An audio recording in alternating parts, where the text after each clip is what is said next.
जे झालं त्यावरून बोध घे. अरे कुणाच्याही शब्दावर विश्वास ठेवायचा नसतो. कुठलाही व्यवहार करण्यापूर्वी 10 वेळा विचार करावा.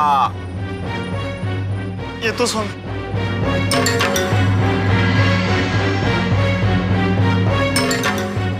स्वामी, उद्यापर्यंत याची जमीन परत कशी काय करणार?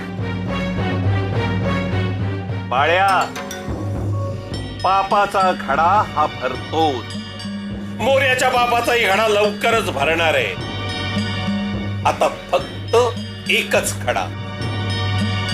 ते झालं की त्याच्या पापाचा धडा पूर्ण भरेल आणि जे समोर येईल ते त्याला भोगावं लागेल.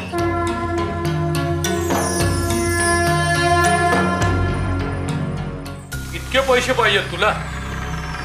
पैसा का? अहो बैल आणि नांगर घ्यायचं म्हणजे